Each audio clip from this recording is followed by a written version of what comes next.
Wir begutachten heute ein Übersetzungstool von Waverly Labs. Today we're reviewing a translation tool from Waverly Labs. Ich heiße Tina und Deutsch ist meine Muttersprache. My name is Tina and German is my mother tongue. And because I doubt you have the patience to follow along a sentence-by-sentence translation, we'll switch back to English for the proper review. So we're here to discuss and demonstrate the Waverly Labs Ambassador Interpreter today. This translator comes with two earpieces, a carrying pouch, and a charging cable. And it's important to know that both earpieces are for the right ear, and it's not possible to wear them properly on the left ear. So if you're hearing impaired on your right ear, I'm afraid this tool might not work for you.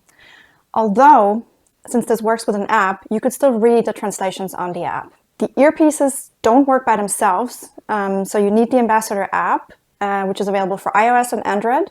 Here you can instruct each earpiece what language and gender to listen for and what language to translate to. The app supports 3 different modes. So there's listen, lecture, and converse mode. So in listen mode, you can listen to one person and language and get translations onto the earpiece. In converse mode, which is similar, you can listen to up to 3 other people and 3 languages. And the difference is that each person has to tap the earpiece before they speak. In lecture mode, which is what I used at the start of this video to demonstrate the Ambassador Interpreter, you speak and the translation is broadcast via your phone speaker, and you don't have to tap every time you say a sentence. In all 3 modes, the Ambassador Interpreter app uses speech-to-text, meaning you can also read along on your phone, which makes this a more comprehensive and inclusive experience. The Ambassador Interpreter can handle 20 different languages, and within those languages, it can also recognize a total of 42 dialects. So, does the Ambassador Interpreter actually work? Yes and no.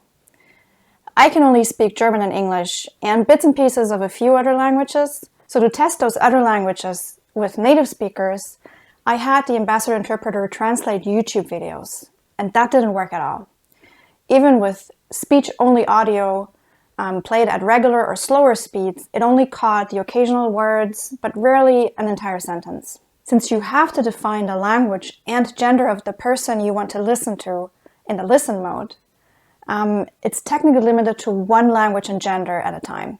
So if you want to listen to a conversation by a few different people, the tool struggles. The Ambassador Interpreter works well if you provide it with easy-to-translate material. That means short, formal sentences, clearly enunciated, and spoken slowly in a quiet environment. What doesn't work then is ad-libbing a speech, or just a regular conversation, as you will form longer sentences, you'll use colloquial language, you might not always enunciate clearly, and you'll make short pauses as you reiterate a thought.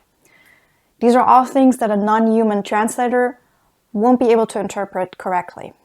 So at this point, let's jump into a few demos. The first I'll demo a loop I discovered in listen mode. This time I'll speak in English and the interpreter will translate to German. And watch what happens when I end the sentence saying YouTube video. We're demonstrating now what happens when I end my sentence with the phrase YouTube video.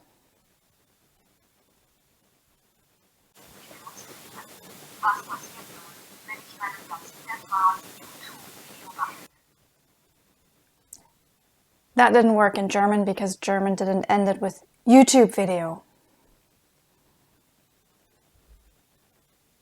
Deutsch, weil Deutsch nicht bei YouTube gelandet ist.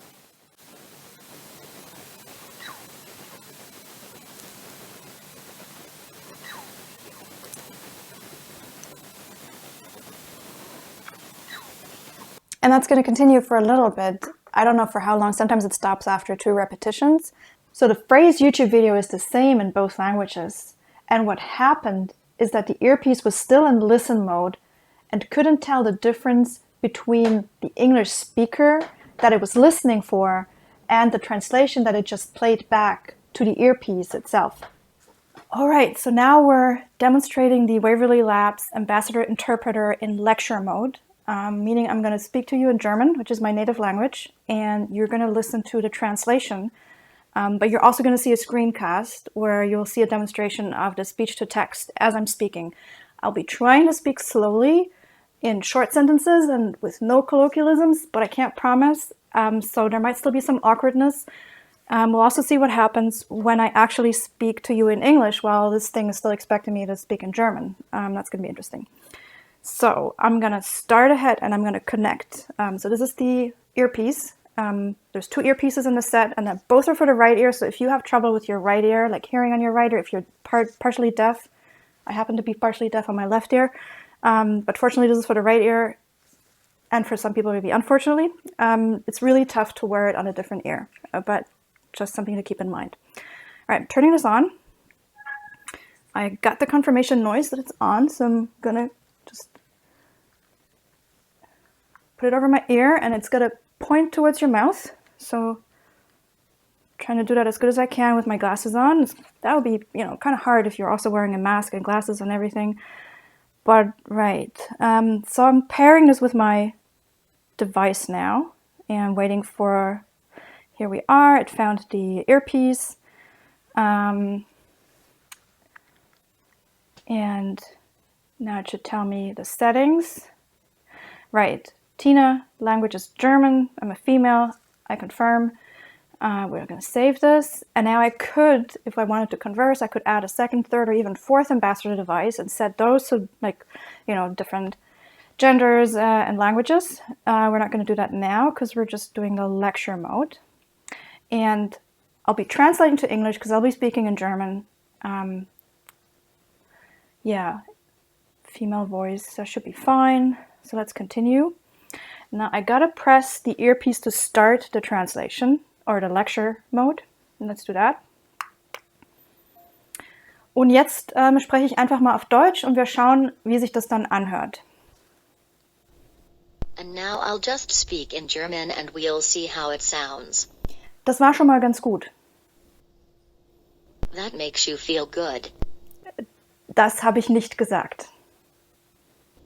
I did not say that. Das war schon mal ganz gut. That was pretty good. Ja, also selbst wenn man versucht, klar und deutlich zu sprechen. Yes, even if you try to speak clearly and distinctly. Manchmal versteht es einen trotzdem nicht. Sometimes you still don't understand. Ja, und vielleicht seht ihr schon, dass es ein bisschen seltsam ist, so zu sprechen, weil man immer wieder abgehackt spricht und Pausen machen muss. Yes, and maybe you can see that it's a bit strange to speak like that when you keep talking and having to take breaks. Ja, und wenn ich jetzt ein bisschen schneller spreche und vielleicht auch ein bisschen längere Sätze forme und keine Pausen mache und vielleicht auch ein bisschen so Umgangssprache mit einbaue und gar nicht so richtig deutlich spreche, so wie ein Umgang, also wie man einfach in der Umgangssprache spricht und wie auch jemand sprechen würde, der einfach ein Muttersprachler ist, dann kommt die App natürlich nicht mehr hinterher. Please make longer sentences in front and no pauses, and unfortunately a little bit of Sun slang with built-in, and then I press I speak clearly, as well as a way to talk to the other person who speaks the slang language and someone who would just be enough for you. So that was a demonstration of what happens when you speak like a native speaker would. They speak fast, they make long sentences, they use colloquialisms, they might not enunciate very clearly, and then the app has problems. And you can see probably in the screencast now that the app, even when I'm speaking English, is trying to still record German. And it's going to be total gibberish. Nadia, other English, you could record German. Yeah, no. So we're going to cut this off here. I think that was a pretty good demonstration of what happens. Fortunately, Sat1 has its name. And that's how you stop it. You just click that earpiece again, and then it shuts off. Or it shuts up.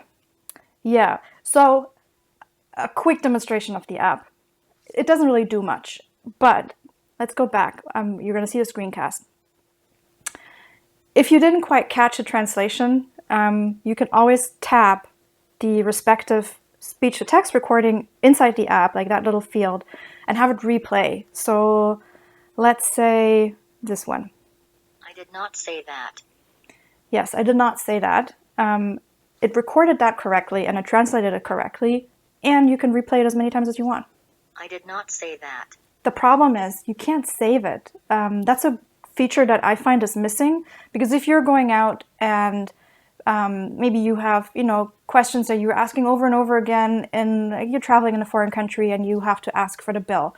You're going to repeat that question a lot. So why not just record it and then save it, and then you can just replay it whenever you need it. It's not going to be awkward, and the translation is going to be good because maybe you recorded it in a quiet room. But when you're out in a restaurant, the app might not hear you properly. So yeah, that is something I find is missing from this app in all of the modes.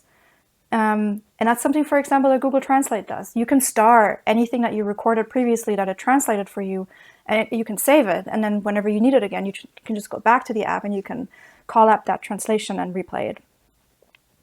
If you go out of lecture mode, and yeah, there's you can go into settings. You can go through a bunch of tutorials, FAQs. They're helpful for like first-time users, but really the app is straightforward. As long as you make sure the earpiece is connected, it's pointing towards your vocal cords or your mouth, the devices are connected, the settings are right, like you're recording the right language, the right gender, and you're in the right mode, then nothing should go wrong. It should all be fine. And it's actually pretty simple to set up and use, but it's frankly not much better than Google Translate.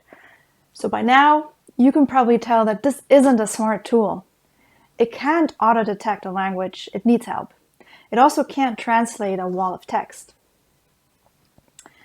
As a result, what worked best in our tests was the converse mode. Unfortunately, that is really hard to demo because all the translations go onto the earpiece, so it's really boring to just watch along. But you must trust us that it actually works. So, to make the ambassador listen and translate in converse mode, speakers have to tap the earpiece before they speak. And that forces the speaker to concentrate, and when the app didn't understand them, it will actually ask them to repeat the sentence. And that again will remind them to speak clearly and with intention. And that makes it work a lot better. You might also have figured out by now that the tool doesn't actually translate speech. It translates text. In our tests, the ambassador interpreter reliably misunderstood native speakers. And because the speech-to-text functionality kept failing in small ways, many translations came out just as poorly. So what's our final verdict? Frankly, we never felt like we could depend on the ambassador interpreter for accurate translations. Like other translators, it converts speech to text and then translates the text. Unfortunately, the speech-to-text conversion requires short, formal sentences and clear enunciation, and that's not how we talk naturally. However, once you and your conversation partners get used to this, the tool can offer a good experience. We think that the ambassador interpreter could come into its own when used for conversations between 3 or more people, up to 4 people, but we could only test it with one other person. So we can't guarantee it's going to work, but based on our test of the converse mode, we think it's going to work. But remember that in its current iteration, you need an internet connection or it won't work at all. If you'd like to see the ambassador interpreter's full specs, a list of the supported languages, details on how to set it up, or more information on how it compares to Google Translate, then please visit the full review, which is linked in the description below. And in order to catch our next video, we ask you that you please like this one or subscribe to the channel, and then we'll see you next time.